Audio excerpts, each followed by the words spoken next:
The Outsiders, 8 Unconventional CEOs and Their Radically Rational Blueprint for Success, by William N. Thorndike Jr. Introduction. Hello, and welcome. I'm so glad you're here with me today. I want you to picture a CEO. What do you see? Maybe you imagine a charismatic figure on the cover of Fortune magazine. Someone with a booming personality, constantly traveling the world, giving speeches, and announcing bold, headline-grabbing initiatives. For a long time, the gold standard for this kind of leader was a man named Jack Welch, the legendary CEO of General Electric. From 1981 to 2001, Welch was the king of the business world. He was everywhere. He was celebrated for his tough management style and his incredible results. If you had invested just $1 in GE when he took over, it would have been worth a staggering $48 by the time he retired. By any measure, he was a superstar. But what if I told you that during that same era, there was another group of leaders, quiet, unknown, almost invisible figures, who didn't play by the rules? They didn't give grand speeches. They didn't appear on magazine covers. They worked out of modest offices, far from the spotlight of Wall Street. And yet, on average, they didn't just beat Jack Welch. They absolutely crushed his performance. While a dollar with Welch grew to 48, a dollar with these CEOs, on average, would have grown to over $1,500. That's not a typo. They outperformed the market by more than 20 times. These leaders are the subject of a brilliant book by William N. Thorndike Jr. called The Outsiders. It's not just a business book, it's a revelation. It pulls back the curtain on a hidden blueprint for success, a radically rational approach that defies almost everything we're taught about what a leader should be. Over the next hour, I'm going to share their secrets with you. This isn't just about business. It's about a way of thinking. It's about the quiet power of rationality, the courage of independent thought, and the incredible results that come from having the discipline to zig when everyone else zags. By the end of our time together, you will understand the single most important job of any leader, a job that is almost never taught in schools, and you will have a playbook that can guide your own decisions, whether you're running a company, a small project, or simply your own life. So, get comfortable. Let's journey into the world of the outsiders. Book summary. So, where do we begin? We start by asking a simple but profound question. What is the true measure of a CEO's success? Most people, and most of the business press, would point to things like growth. Did the company get bigger? Did sales go up? Did they hire more employees? But Thorndike argues this is like judging a baseball pitcher by how tall he is, not by how many games he wins. The ultimate test, he says, is the long-term increase in a company's per-share value. It's not about getting bigger, it's about getting more valuable for each and every owner. And when you measure by that yardstick, the celebrity CEOs we all know often don't even make the top of the list. The true masters are the outsiders. And the first and perhaps greatest of them all was a man named Henry Singleton. You've probably never heard his name, but Warren Buffett once said that Singleton had the single best operating and capital deployment record in American business. That's high praise from the master himself. Singleton was not your typical executive. He was a world-class mathematician who programmed MIT's first computer and could play chess blindfolded. He was a scientist who developed critical technology for Allied ships in World War II. He was, in a word, a genius. And in the 1960s, he founded a company called Teledyne. In those days, conglomerates, companies that owned lots of unrelated businesses, were all the rage. But Singleton ran his differently. He was an iconoclast, a smasher of icons. He completely ignored Wall Street and the press, earning him the nickname the Sphinx. While other companies were focused on looking good for Wall Street, paying dividends to please investors, and always getting bigger, Singleton did the opposite. He had a different philosophy, a worldview that would become the blueprint for every other outsider in this book. He understood that a CEO has two jobs: to run the business's operations efficiently, and, just as importantly, to decide what to do with the money the business generates. This second job is called capital allocation, and it is the single most important skill of a great CEO. Think of it like this. Once a business makes a profit, what should it do with that cash? It has 5 choices. 1. Invest in its existing operations. 2. Acquire other businesses. 3. Pay out a dividend to shareholders. 4. Pay down debt. 5. Buy back its own stock. That's the toolkit. The long-term success of a company is determined not just by how well it runs its day-to-day business, but by how wisely its leader uses this toolkit. In the early days of Teledyne, when his company's stock price was sky high, Singleton used it as a currency to buy over 130 other companies. He was a brilliant acquirer, always buying profitable, well-run businesses at disciplined prices. But then, in 1969, something changed. The market cooled, and his stock price fell. Suddenly, using his stock to buy other companies was no longer a good deal. So what did he do? He stopped. Abruptly. He fired his entire acquisition team and never bought another major company again. Instead, he looked at his toolkit and saw a new, much better opportunity. He realized that the best investment in the world was his own company's stock, which he believed was now ridiculously cheap. So he began to buy it back. And he didn't just dabble. Between 1972 and 1984, Henry Singleton executed 8 massive tender offers and bought back an astonishing 90% of Teledyne's outstanding shares. No one had ever done anything like it. Wall Street was baffled.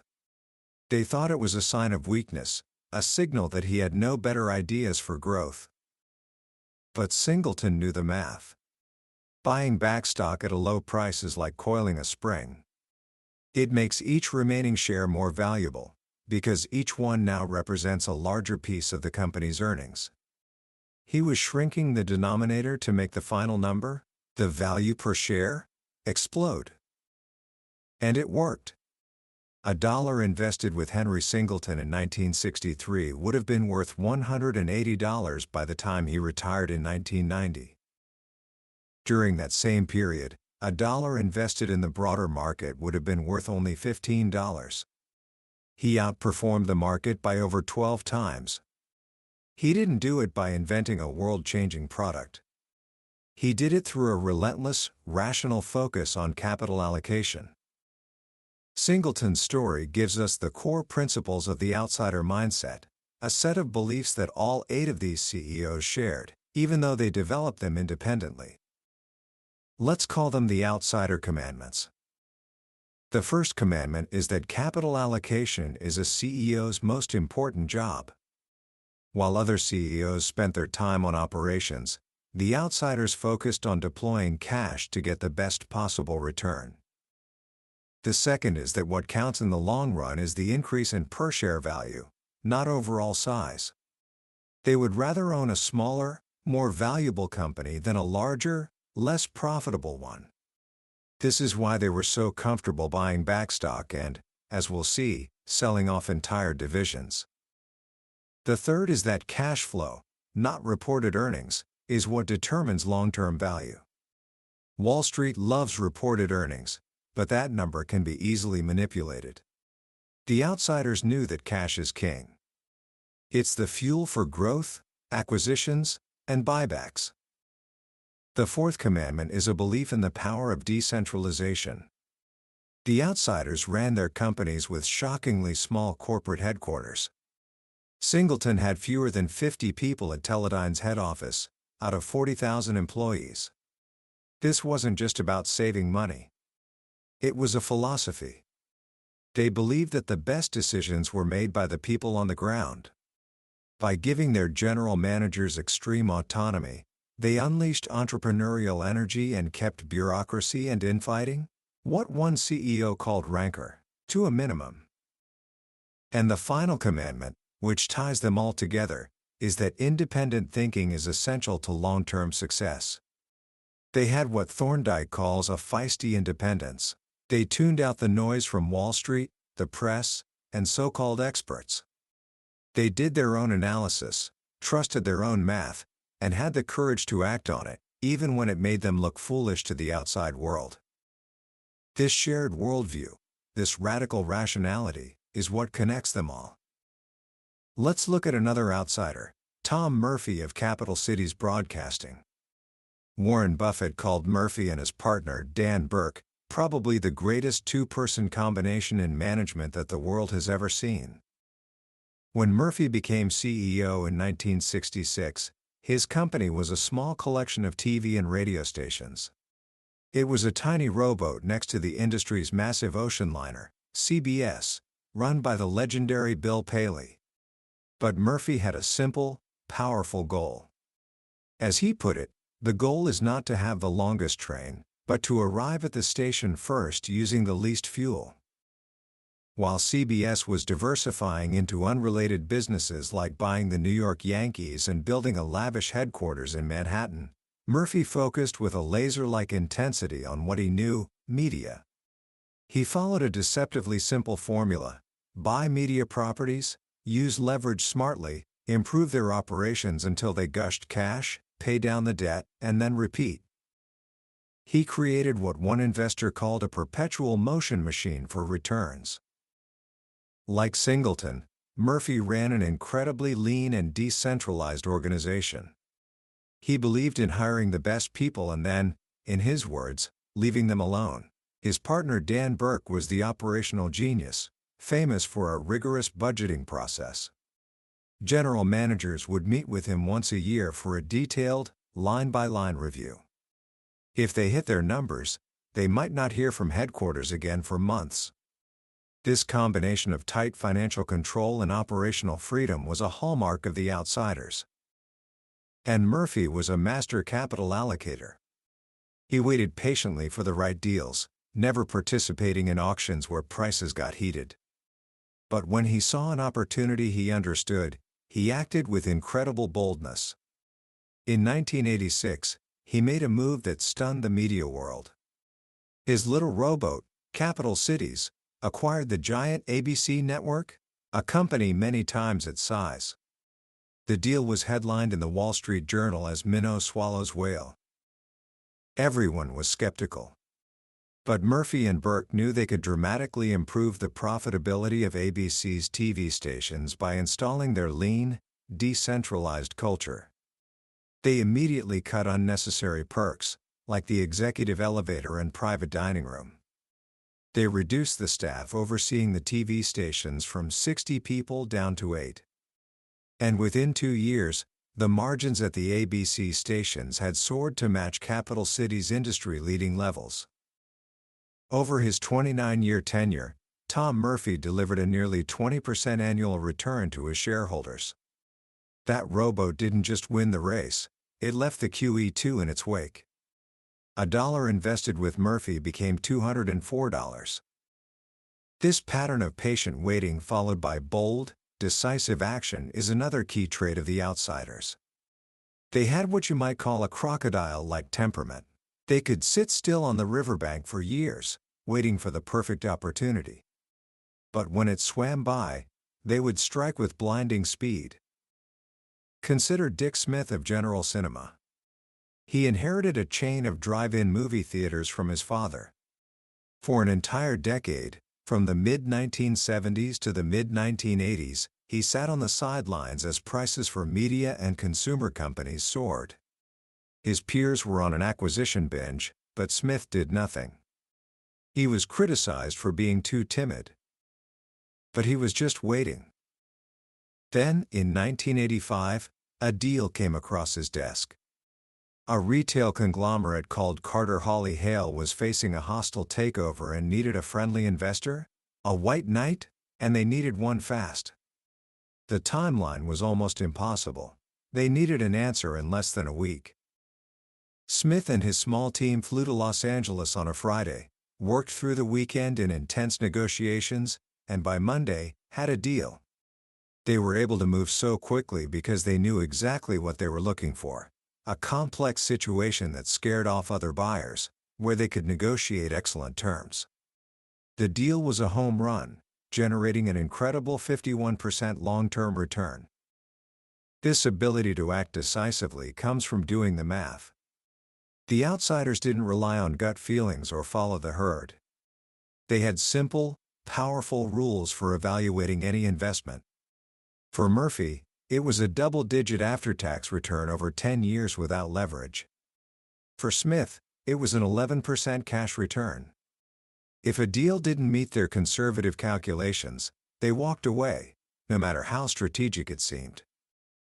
This discipline is what separated them from their peers, who were often swept up in the emotion of a deal, a phenomenon Buffett calls the institutional imperative, the mindless tendency for executives to imitate their peers, no matter how foolish the action. The outsiders were immune to this pressure. Perhaps no one exemplifies this radical rationality better than Bill Anders at General Dynamics. Anders was not your typical CEO. He was a former astronaut who had orbited the moon on the Apollo 8 mission. After a career like that, he said, mundane business problems did not faze him. He took over General Dynamics in 1991, just after the Berlin Wall fell. The Cold War was over, and the defense industry was in turmoil. General Dynamics was seen as the worst-positioned company in a declining industry. It was a true turnaround situation. Anders brought a completely fresh perspective. He saw an industry with massive excess capacity, and he came to a simple, brutal conclusion: companies needed to either consolidate or be consolidated. He decided General Dynamics should only be in businesses where it was number one or number two. Any division that didn't meet that criterion would be sold. This was revolutionary. CEOs are taught to grow their empires, not shrink them. But Anders was unsentimental. Over the next 2 years, he sold off the majority of the company's businesses, including its missile division, its electronics division, and even its iconic F-16 fighter jet business, a business he, a former fighter pilot, personally loved. When the CEO of Lockheed offered a mind-bogglingly high price for the F-16 division, Anders didn't hesitate. He sold it on the spot. He chose the rational business decision that maximized per-share value, even though it shrank his company to less than half its former size. This generated a tsunami of cash, $5 billion. And what did he do with it? He didn't plow it back into new, risky projects.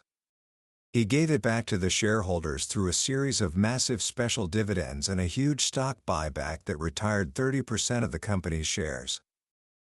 It was an unprecedented act of shrinking a company to greatness. Under Anders and his two hand-picked successors, $1 invested in General Dynamics became $30 over 17 years, wildly outperforming both the market and its defense industry peers.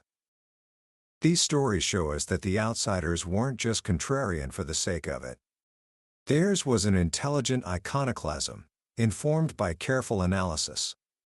They were like Billy Beane in Moneyball, the baseball manager who ignored traditional stats like batting average and focused on new metrics like on-base percentage that correlated more highly with winning. The outsiders did the same for business. They ignored Wall Street's favorite metric, reported earnings per share (EPS), and focused instead on free cash flow. John Malone, the brilliant and feared CEO of cable giant TCI, was the pioneer of this. He realized that in the capital-intensive cable business, trying to maximize reported earnings was a fool's errand. Why? Because higher earnings meant higher taxes. Malone abhorred taxes. He saw them as a leakage and applied his engineering mindset to minimizing them. His strategy was to use debt to build and acquire cable systems, and then use the depreciation from those assets and the interest on the debt to shelter his cash flow from taxes. As a result, TCI rarely ever reported a profit, and therefore, rarely paid taxes. Wall Street was completely confused by this. But Malone didn't care. He was running the company for cash, not for appearances. To explain his strategy to lenders and the few investors who understood, he invented a new vocabulary. Terms we take for granted today, like EBITDA, earnings before interest, taxes, depreciation, and amortization, were first introduced into the business world by John Malone. It was a way to show the pure cash-generating power of the business. This focus on cash flow fueled his relentless pursuit of scale. Malone understood that the biggest cable operator would have the most leverage with programmers like HBO and ESPN, allowing them to negotiate the lowest costs. This created a virtuous cycle. More subscribers led to lower programming costs, which meant higher cash flow, which allowed him to use more debt to buy more subscribers, and so on. Between 1973 and 1989, TCI made an average of one acquisition every 2 weeks. By the time he sold the company to Atant in 1998, $1 invested with Malone had become worth over $900. He had outperformed his public peers by 5 times. The outsiders also shared a distinct set of personal characteristics. They were generally frugal, humble, and analytical. They were devoted to their families and often left the office early for school events. They didn't give Chamber of Commerce speeches or attend the glitzy conference in Davos. They were insiders in their own small worlds but outsiders to the broader culture of celebrity CEOs. This was certainly true of Katharine Graham, the publisher of The Washington Post. Her story is perhaps the most remarkable of all. She was thrust into the CEO role in 1963 after the tragic death of her husband. At 46, she was a mother of 4 with no real business experience. She was, in her own words, terrified. But over the next 2 decades, she would become the best newspaper executive in the country. How? She had incredible courage, standing up to the Nixon administration during the Pentagon Papers and Watergate crises. She had the toughness to break a violent pressmen's strike that threatened to shut the paper down. And, most importantly, she had the humility to know what she didn't know. In 1974, a young, unknown investor from Omaha started buying up a large chunk of her company's stock. Her board of directors was suspicious and advised her to keep him at a distance. But Graham met with him, immediately recognized his brilliance, and invited him to join her board. That investor, of course, was Warren Buffett. He became her mentor in the world of business and capital allocation. With his guidance, she began to see the Post not just as a newspaper, but as an extraordinary business with a powerful franchise. And she started to think like an owner. She kept dividends low, reinvesting the company's cash flow. She was incredibly patient with acquisitions, standing on the sidelines during the frenzied deal-making of the 1980s. And, following Buffett's advice, she initiated a massive stock buyback program, repurchasing nearly 40% of the company's shares at rock-bottom prices. None of her peers at other newspaper companies did this. When she stepped down, $1 invested in the Post at its IPO had become worth $89. The same dollar in the S&P 500 was worth just $5. She did it by combining journalistic courage with the quiet, rational principles of an outsider. Finally, we come to the man who is the living embodiment of all these principles, Warren Buffett of Berkshire Hathaway. In many ways, Buffett is the ultimate outsider. He started with a failing textile mill in New England, and without ever issuing much stock or taking on much debt, turned it into one of the largest and most successful companies in the world. How? By practicing everything we've just discussed, but to an extreme degree. His organization, Berkshire Hathaway, is the most decentralized company imaginable. With over 270,000 employees worldwide, the corporate headquarters in Omaha has only about 24 people. He hires great managers and then leaves them completely alone. His philosophy is hire well, manage little. But like all the outsiders, capital allocation is highly centralized. All the excess cash from Berkshire's many businesses flows to Omaha, where Buffett and his partner, Charlie Munger, make all the major investment decisions. His primary source of capital has been the float from his insurance businesses, the premiums that are collected up front and can be invested before claims are paid out. He has called this the rocket fuel for Berkshire's growth. It's a low-cost, long-term source of funds that he has invested with legendary skill. And his approach mirrors the outsider playbook perfectly. He is intensely patient, often going years without making a major investment. He calls it inactivity bordering on sloth, but when he sees a no-brainer, an excellent business at a fair price, he acts with enormous conviction, sometimes investing billions of dollars in a single company. He has created a unique culture at Berkshire that attracts like-minded, long-term shareholders. He communicates through long, thoughtful annual letters, not sound bites. He's never split Berkshire's A-class stock, which now trades for hundreds of thousands of dollars a share, because he wants to attract owners, not speculators. Buffett's success is the ultimate validation of the outsider's path. He proved that you don't need a charismatic, larger-than-life personality to build an empire. What you need is a rational temperament, an unyielding discipline, and a long-term perspective. You need to think for yourself. These 8 CEOs, Singleton, Murphy, Smith, Anders, Stieritz, Malone, Graham, and Buffett, were all different. They operated in different industries and in different eras. But they were all citizens of the same tiny intellectual village, a place Thorndike calls Singletonville. In that village, the rules were different. Logic reigned supreme, patience was a virtue, and the only scorecard that mattered was the long-term creation of value for the owners.